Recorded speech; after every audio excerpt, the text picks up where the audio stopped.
Un estudi de l'Organització de Consumidors i Usuaris ha revelat que València és la millor ciutat de tot el territori espanyol per anar en bici.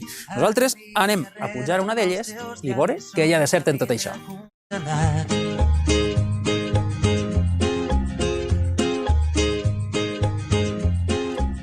Gemma, tu a banda d'usuària de la bici també eres activista de la bicicleta. Per què la gent a València no hauria de tindre excuses per a no anar en bici?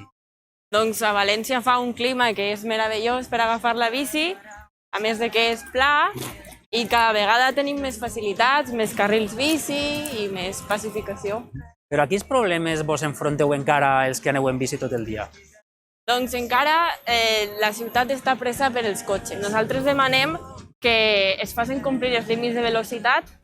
És molt necessari perquè la velocitat realment és el que provoca els accidents i provoca que els accidents siguin greus. Al final es tracta tot de canviar una miqueta la mentalitat, no? I ara és el moment de fer una transició de les energies fòssils a les energies renovables.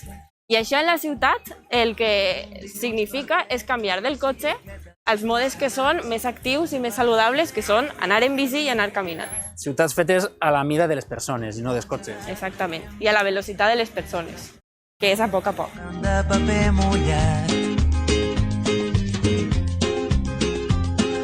Tant soroll que falta... Giuseppe, bon dia. Bon dia, com estem? Molt bé. Escolta, sembla que València diuen que és la millor ciutat d'Espanya per anar en bici. I pel que fan els números, la gent ho pensa així. Bueno, València és ideal perquè té unes condicions de partida òptimes i aleshores sobre aquesta base el que se necessitava és un projecte de creació de la infraestructura ciclista de qualitat. Jo crec que és molt important per a que València estiga en el lloc on està, que la gent hagi interioritzat que la bicicleta és un vehicle de futur. Sí, sí. I de fet, una de les coses més interessants de la bicicleta és que és molt eficient. Pots anar al col·le, pots anar al treballar. Tenim un avantatge també importantíssima que jo crec que no té cap ciutat, i que tenim un jardí del Túria, que és la verdadera joia, el pulmó verd, però és que a més és un eix de connexió, és com una columna vertebral. I aleshores, en això, fa que la bicicleta siga magnífica per la ciutat de València.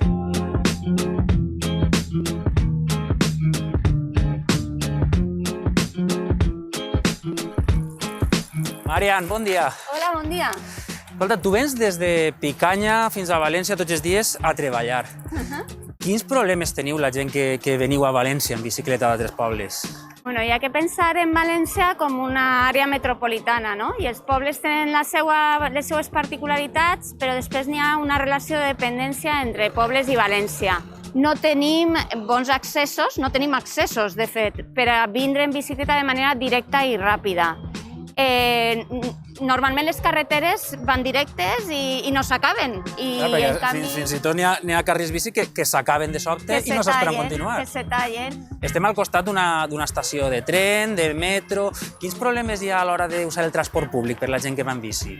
Hi ha poquet transport públic, però a banda tenim dificultats per entrar dins del transport públic. Per a poder fer unes bones connexions, la gent que viu a més de 5 quilòmetres necessita tindre facilitat per entrar en el transport públic. Podríem dir que la cosa va bé, però encara n'hi ha coses de millorar. Sí, la cosa va molt bé. I anem per bon camí i és necessari una ciutat de transició.